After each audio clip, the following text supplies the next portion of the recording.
Selamat sore pemirsa TVR Parlemen dimanapun Anda berada. Berjumpa lagi bersama saya Rina Reski dalam program TVR 17. Tepat pukul 17 waktu Indonesia Barat, kami hadirkan kepada Anda sejumlah informasi paling baru dan juga menarik seputar kinerja dan juga kegiatan DPR RI yang telah disajikan oleh redaksi TVR Parlemen. Baiklah pemirsa, inilah TVR 17 selengkapnya.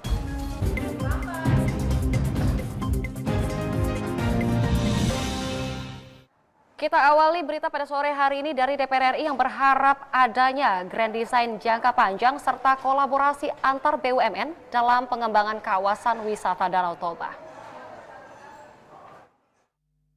Pengembangan kawasan Danau Toba diharapkan tidak hanya melalui event-event internasional, akan tetapi juga melalui pengembangan desa wisata melalui CSR dari BUMN. Dalam kunjungan kerja reses ke Kabupaten Toba, Sumatera Utara, anggota Komisi 6 DPR RI Muslim mengatakan, pelaksanaan event internasional khususnya kejuaraan Formula One Powerboat di kawasan Danau Toba memberikan dampak ekonomi dan sosial kepada masyarakat, serta peningkatan terhadap kunjungan wisatawan. Selain itu, pengembangan kawasan wisata Danau Toba melalui kolaborasi antara BUMN diharapkan tidak hanya fokus kepada infrastruktur perhotelan. Pemerintah juga harus memikirkan bagaimana pengembangan kawasan Danau Toba ini menjadi kawasan pariwisata yang didukung oleh fasilitas infrastruktur, bukan hanya perhotelan, ya kan? Kalau semua BUMN yang terlibat, saya yakin dan kita serius, kita harus betul-betul konsisten. Insya Allah ini pasti akan berdampak positif. Anggota Komisi 6 DPR RI Haris Turino mengemukakan CSR dari BUMN yang digunakan untuk pembangunan desa wisata di sekitar kawasan Danau Toba bermanfaat untuk pemberdayaan dan pengembangan keterampilan masyarakat, sehingga kedepannya target Danau Toba dijadikan sebagai destinasi wisata populer di dunia dapat terwujud. Dengan membangun desa-desa wisata termasuk sanitasi dan lain-lain, ini akan meningkatkan peran serta masyarakat. Sehingga ketika benar ini menjadi destinasi wisata yang populer di dunia, bukan hanya investornya yang menikmati, tetapi warga Sumatera Utara, khususnya warga Danau Toba juga menikmati. Dari Danau Toba, Sumatera Utara, Abdul Ajib, TVR Parlemen melaporkan. Dalam rangka menyukseskan Indonesia bebas narkoba di tahun 2045, Sekretariat Jenderal DPR RI menggelar sosialisasi serta tes urin pada pegawai di lingkungan Sekjen DPR RI. Sosialisasi bahaya narkoba dan tes urin secara rutin, Sekretariat Jenderal DPR RI akan membentuk tim khusus dalam upaya P4GN atau pencegahan pemberantasan penyalahgunaan dan peredaran gelap narkoba di lingkungan DPR RI. Pagi ini, Sekretariat Jenderal DPR RI kembali menggelar sosialisasi bahaya narkotika dan obat-obatan terlarang pada pegawai di lingkungan Sekjen DPR RI. Setelahnya, para pegawai diarahkan melakukan tes urin untuk memastikan tidak ada pengguna narkoba di kawasan Parlemen Senayan. Dalam sosialisasi tersebut, perwakilan dari BNN, Mediono menjelaskan, sosialisasi ini digelar agar lingkungan DPR RI bersih dari penyalahgunaan dan peredaran narkoba. Kegiatan ini menjadi bagian dari menyukseskan Indonesia bebas narkoba di tahun 2045 nanti. Menghadapi tahun 2045 Indonesia menjadi generasi emas ya, menjadi Indonesia emas, itu perlu upaya yang memerlukan peningkatan upaya SDM.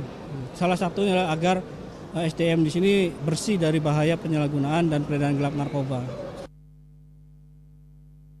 Kepala Bagian Layanan Kesehatan DPR RI, Dian Mardiani mengungkapkan, upaya pencegahan narkoba di lingkungan DPR RI akan dilakukan lebih intensif dan berkelanjutan. Tidak hanya pemeriksaan urin dan sosialisasi, tapi juga kami membentuk tim P4GN yang nantinya akan membentuk regulasi atau akan menentukan sanksi-sanksi apa kira-kira yang bisa memberikan efek jera bagi pengguna penyalahgunaan narkoba ini. Ken dan Teddy, TVR Parlemen, melaporkan. Sebagai bentuk dukungan untuk memajukan UMKM, di sini Kesekjenan DPR RI memfasilitasi kegiatan bazar yang digelar Persatuan Pegawai Pensiun DPR RI, tentunya dalam rangka menyambut bulan suci Ramadan 1444 Hijriah. Dalam rangka menyambut bulan suci Ramadan 1444 Hijriah, Persatuan Pegawai Pensiun DPR RI mengadakan bazar yang berlangsung dari tanggal 6 hingga 8 Maret 2023. Deputi Administrasi Sumariandono membuka kegiatan yang diikuti kurang lebih sekitar 100 UMKM. Sumaryandono mengapresiasi dan mendukung penuh kegiatan bazar ini. Kedepan, Kesekjenan DPR RI akan turut memaksimalkan kemajuan UMKM yang ada di lingkungan DPR ini. Menurut Dono, kegiatan ini adalah upaya memajukan UMKM pasca pandemi COVID-19. Tujuan utama daripada bazar ini paling nggak ada 4 gitu ya. Pertama adalah kita upayakan UMKM yang ada di lingkungan Kesekjenan ini bisa tumbuh baik, gitu ya, bisa berkembang dengan baik, usaha-usahanya berjalan dengan baik, gitu ya. Sementara itu, pengurus Persatuan Pegawai Pensiun Sekjen DPR RI, Rahayu Setiawardani mengucapkan terima kasih kepada Kesekjenan DPR yang sudah memfasilitasi kegiatan ini. Rahayu mengungkapkan, persiapan bazar ini kurang lebih memakan waktu 10 hari dan diharapkan bazar ini bisa meningkatkan stabilitas UMKM. Luar biasa. Kami berterima kasih bahwa Pak Sekjen, Pak Dirut Administrasi dan seluruh jajaran itu sangat welcome dengan berbagai kegiatan kami, sangat mendukung. Bahkan ketika kami menangis, nggak punya duit misalnya, beliau tuh berusaha untuk mencarikan jalan keluar. Jadi kami terima kasih Pak Deputi. Tim Liputan, TVR Parlemen melaporkan. Kita beralih ke berita selanjutnya, pemirsa. Di sini datang dari Komisi 11 DPR RI yang akan memanggil Dirjen Pajak Kemenkyu. Tentunya buntut dari kasus penganiayaan yang berujung pada terungkapnya dugaan pelanggaran pajak. Informasi selengkapnya akan kami hadirkan usai jeda berikut ini, pemirsa. Tetaplah di TVR 17.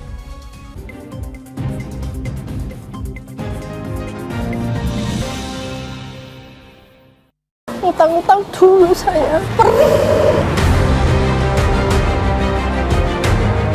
Mereka yang tidak cukup paham teredukasi bagaimana menyuarakan aspirasi demi memperoleh jawaban. Sini ditambang untuk seperti itu, warga sini tidak mengizinkan. Sebab apa? Itu menyangkut isi perut kami semua. Hadir menelisik mulai dari hulu ke hilir. Mengapa? Nah, kalau kita telusuri kenapa banjir ini hampir setiap terjadi, hingga menemukan apa yang belum terkuak secara nyata. Kan kabeh niku sedulur, Pak. Nek kula ngrencangi mriki, mesti mriki gelo, nek kula ngrencangi mriki mesti mriki gelo. Iki kedah adil wae, Pak, tengah-tengah. Menghadirkan peran anggota DPR RI demi mendapatkan solusi. Saksikan Suara Dapil, Senin sampai Jumat pukul 10 waktu Indonesia Barat, hanya di TVR Parlemen. DPR RI memiliki fungsi diplomasi dalam menjalankan politik luar negeri sesuai dengan pasal 116 Undang-Undang MD3. Kontribusi aktif BKSAP DPR RI memainkan peranan penting dalam memenangkan persaingan global melalui IPU, IPA, IPPF, IPA, dan PUIK. BKSAP memiliki komitmen yang tinggi dalam krisis kemanusiaan dunia. Fungsi diplomasi dijalankan untuk mendukung upaya pemerintah dalam melaksanakan politik luar negeri.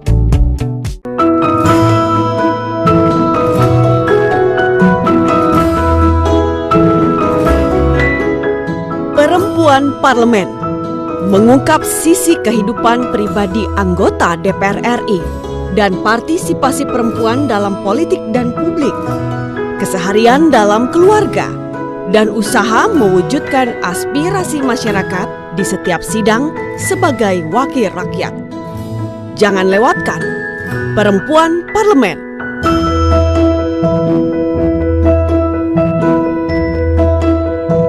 Hanya di TVR Parlemen.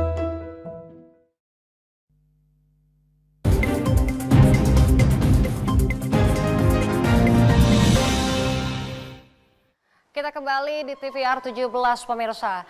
Di sini buntut dari viralnya kasus penganiayaan anak yang dilakukan oleh salah satu anak pejabat Kementerian Keuangan, dan tentunya di sini, pemirsa, Komisi 11 DPR RI meminta Kementerian Keuangan untuk menjadikan kasus ini sebagai satu pelajaran berharga. Tentunya bukan hanya pejabatnya saja, namun juga keluarganya harus memiliki etika yang sama dalam bermasyarakat. Nah, pemirsa, untuk mengetahui informasi selengkapnya, mari kita simak laporan mendalam yang telah dihimpun oleh tim redaksi TVR Parlemen dalam segmen Editorial Parlemen. Berikut ini.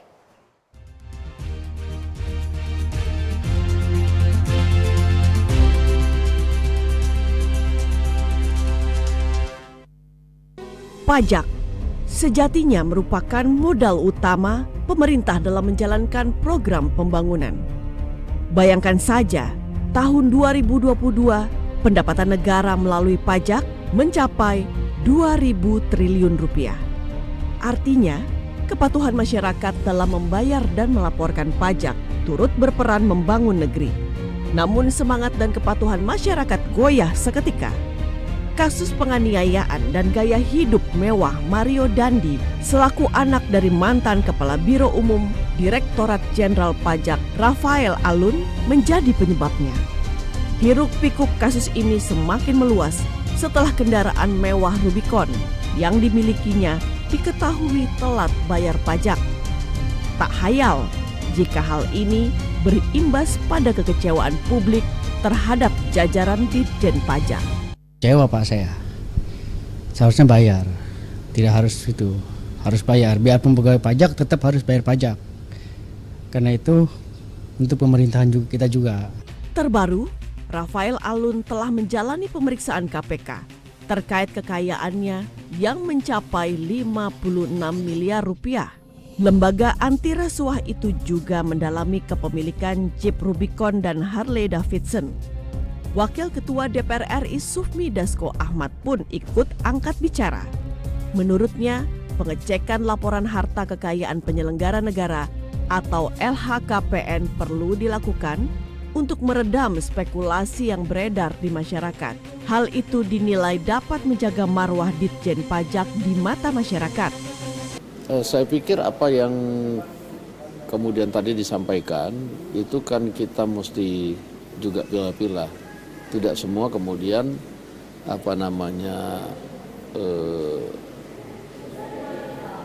oknum pajak itu kemudian berperilaku seperti yang disangkakan. Ini itu juga kita mesti kemudian cek juga, karena itu kan dilaporkan ke LHKPN ya. Kalau di LHKPN harusnya juga asal-usulnya terang benderang. Saya pikir tentunya sudah ada ketentuan bahwa pejabat itu harus melaporkan LHKPN. Mungkin bagi yang belum melaporkan di sana dan kelihatannya cukup banyak, yaitu kemudian harus juga melaporkan dan juga harus dicek benar apa sebab-sebab mereka tidak melaporkan begitu. Buntut dari kasus ini, Komisi 11 DPR RI akan memanggil Dirjen Pajak Kementerian Keuangan. Terlebih permasalahan ini ikut menyeret isu lain seperti pelanggaran pajak, gaya hidup mewah pejabat, hingga masalah gaji dan insentif. Hal itu jelas bertentangan dengan prinsip taat pajak yang seharusnya dapat diteladani masyarakat dalam pribadi pejabat dan keluarganya. Nanti di saat masa sidang kita akan panggil DJP, kita udah berdiskusi melalui WA Group dengan teman-teman di Komisi 11 terkait Code of Conduct di lingkungan DJP. Karena ini sense of crisisnya sama sekali tidak ada ya. Kemudian ya kalau lihat portfolio gaji insentif yang diterima dengan kehidupan keluarganya juga menjadi pertanyaan di tengah masyarakat. Nah, karena itu kita nanti akan undang, jadwalkan khusus Dirjen Pajak berkaitan dengan kinerja dan kasus yang terjadi terakhir ini. Kasus Rafael Alun ini menambah panjang deretan pegawai Direktorat Jenderal Pajak yang terlibat kasus pelanggaran hukum. Mulai dari kasus penganiayaan, korupsi, hingga suap. Belum usai kasus Rafael, publik kini menyoroti Kepala Kantor Bea Cukai Yogyakarta, Eko Darmanto. Pejabat eselon 3 itu disinyalir memiliki harta belasan miliar dan sejumlah kendaraan mewah yang diperlihatkan di akun media sosialnya. Bak sebuah kotak Pandora yang terbuka. Viralnya kasus penganiayaan anak Ditjen Pajak turut membuka berjuta pasang mata publik yang mencari fakta kelalaian pejabat kita. Kasus ini diharapkan menjadi momen Ditjen Pajak untuk meningkatkan kinerja dan mempermudah pelayanan publik sehingga semangat ketaatan pembayar pajak tetap terjaga. Meski kondisi ekonomi masyarakat tidak semuanya sejahtera. Tim Liputan TVR Parlemen melaporkan.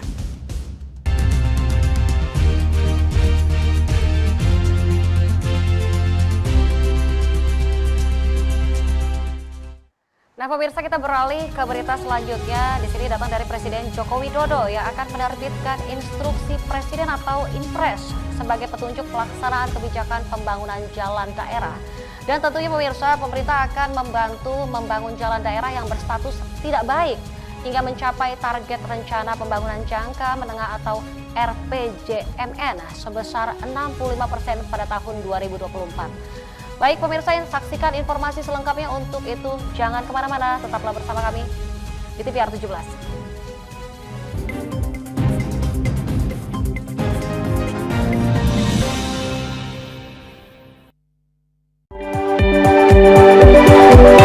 Perempuan Parlemen mengungkap sisi kehidupan pribadi anggota DPR RI.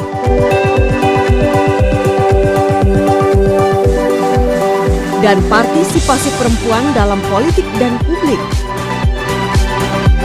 Dan usaha mewujudkan aspirasi masyarakat di setiap sidang sebagai wakil rakyat.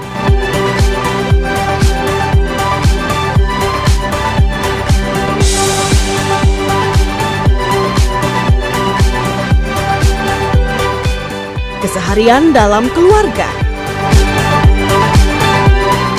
Jangan lewatkan Perempuan Parlemen.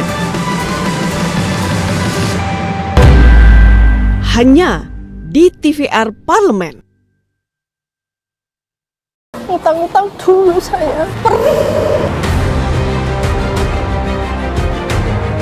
Mereka yang tidak cukup paham teredukasi bagaimana menyuarakan aspirasi demi memperoleh jawaban. Sini ditambang untuk seperti itu, warga sini tidak mengizinkan. Sebab apa? Itu menyangkut isi perut kami semua.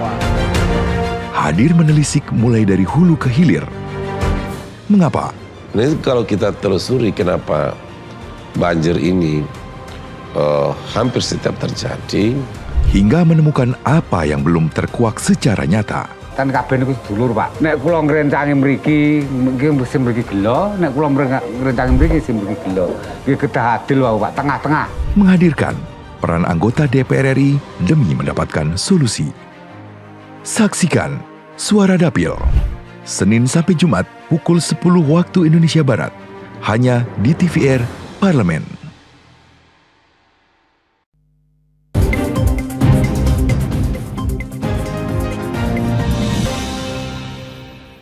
Presiden Joko Widodo akan mengeluarkan instruksi presiden atau Inpres terkait pembangunan jalan daerah.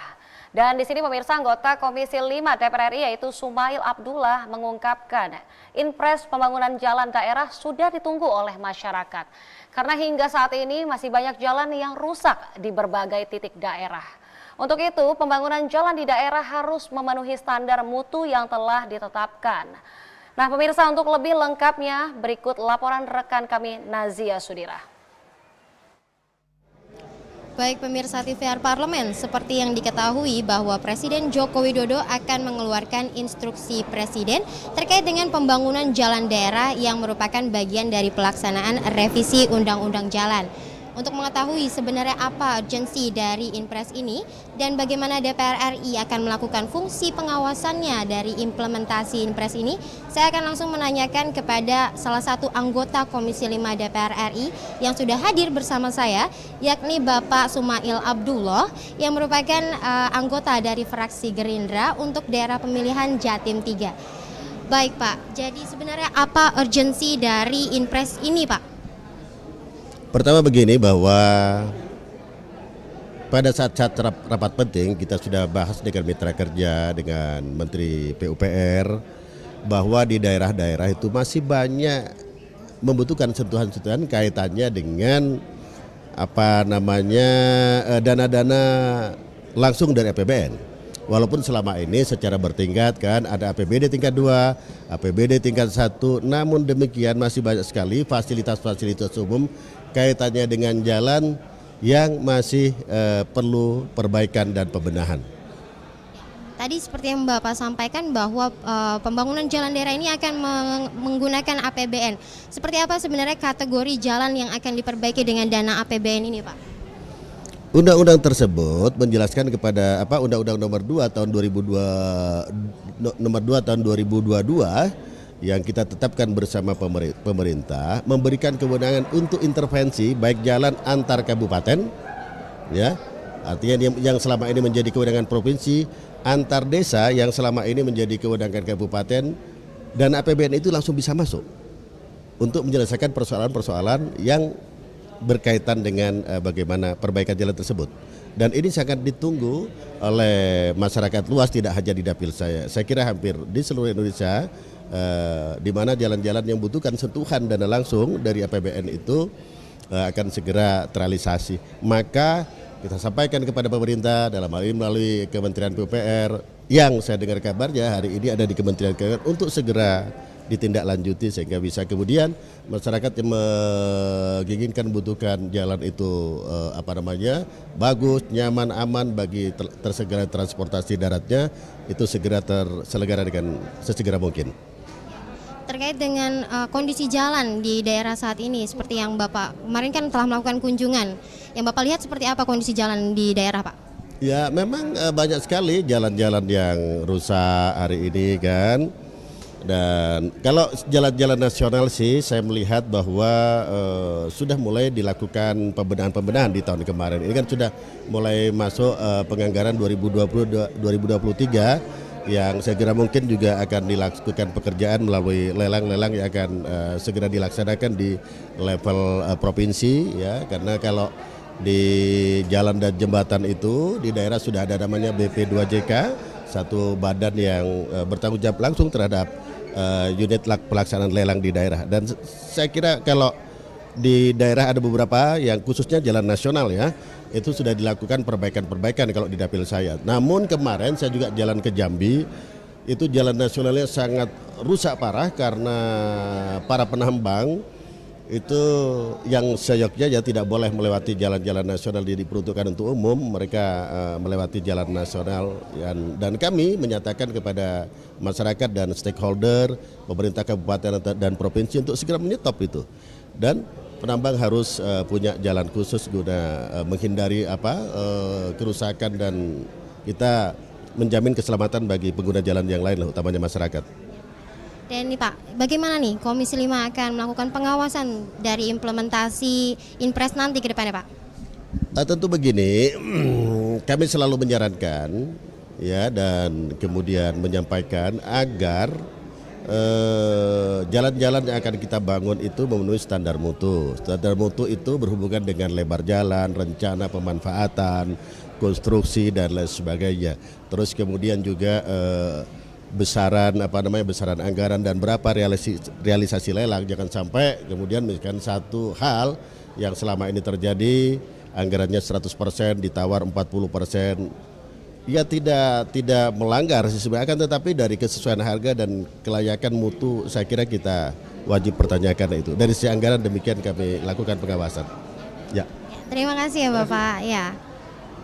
Baik pemirsa TVR Parlemen, itu tadi bincang-bincang saya dengan Bapak Sumail Abdullah terkait dengan Inpres pembangunan jalan daerah. Tadi juga disampaikan oleh Pak Sumail bahwa memang Inpres ini sudah ditunggu-tunggu oleh masyarakat, mengingat memang jalan di daerah ini mengalami kerusakan yang cukup parah dan tidak layak, dan ini akan ditakutkan akan mengakibatkan ketidaknyamanan dan juga keamanan yang tidak baik bagi masyarakat. Tadi juga disampaikan bahwa DPR RI akan terus melakukan pengawasan ke depannya terkait dengan Inpres pembangunan jalan ini agar pembangunan jalan sesuai dengan standar yang berkualitas. Dan itu laporan saya terkait dengan Inpres pembangunan jalan daerah. Saya Nazia dan juga Aang melaporkan untuk TVR Parlemen.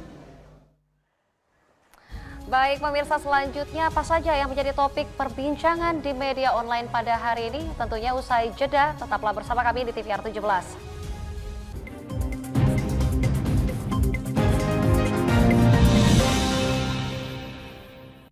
Utang-utang dulu saya, perih. Mereka yang tidak cukup paham teredukasi bagaimana menyuarakan aspirasi demi memperoleh jawaban. Sini ditambang untuk seperti itu, warga sini tidak mengizinkan. Sebab apa? Itu menyangkut isi perut kami semua. Hadir menelisik mulai dari hulu ke hilir. Mengapa? Nah, kalau kita telusuri kenapa banjir ini hampir setiap terjadi.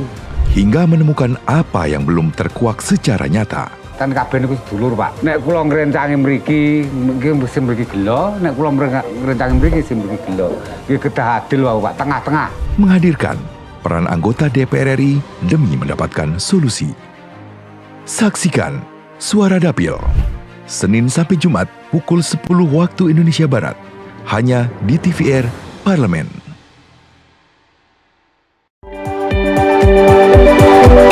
Perempuan Parlemen mengungkap sisi kehidupan pribadi anggota DPR RI.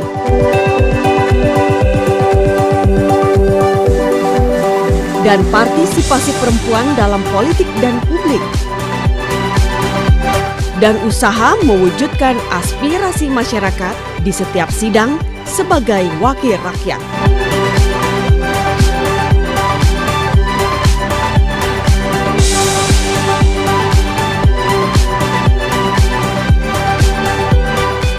Keseharian dalam keluarga.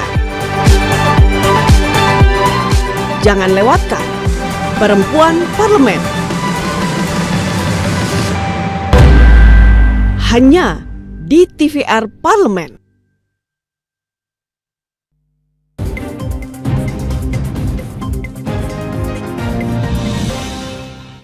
Terima kasih pemirsa, Anda masih menyaksikan TVR 17 dan kali ini kita masuk ke segmen media nasional. Mari kita simak apa saja yang menjadi isu sorotan serta tanggapan dari sejumlah anggota dewan.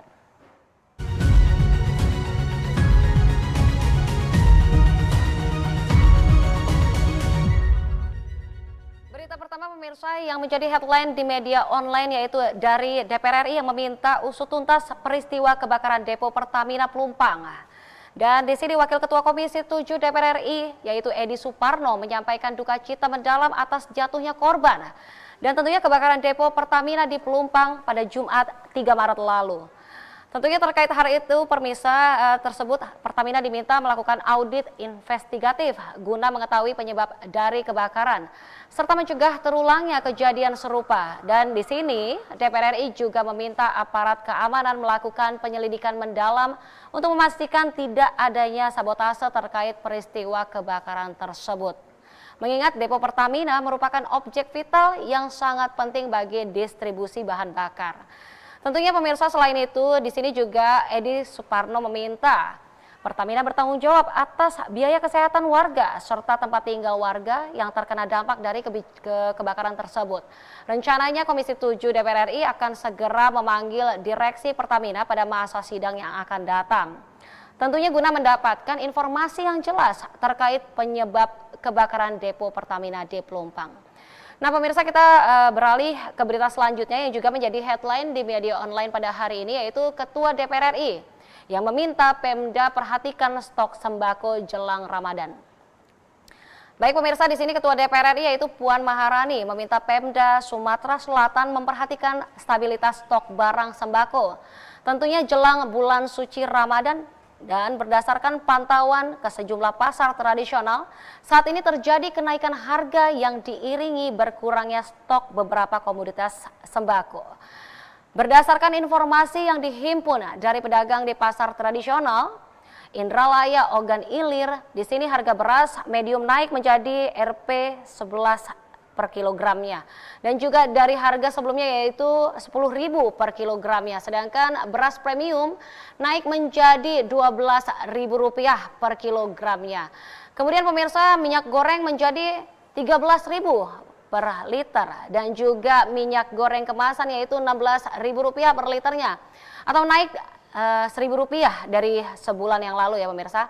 Dan di sini juga gula pasir curah dari Rp13.500 per kilogramnya dan gula pasir kemasan yaitu Rp14.500 per kilogramnya atau naik sebesar Rp500 dari sebulan yang lalu.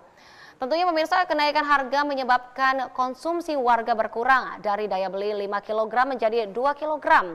Utamanya pemirsa seperti minyak goreng, gula pasir, beras. Dan untuk itu di sini Ketua DPR RI yaitu Puan Maharani berharap Pemda setempat segera mengecek stok sembako di pasar. sehingga tidak mempengaruhi kelancaran masyarakat saat beribadah puasa nanti yang tinggal hitungan hari. Iya, itu tadi headline media online pada hari ini yang saya sampaikan terkait DPR RI yang meminta usut tuntas peristiwa kebakaran depo Pertamina Pelumpang, serta Ketua DPR RI yang meminta Pemda perhatikan stok sembako jelang Lebaran.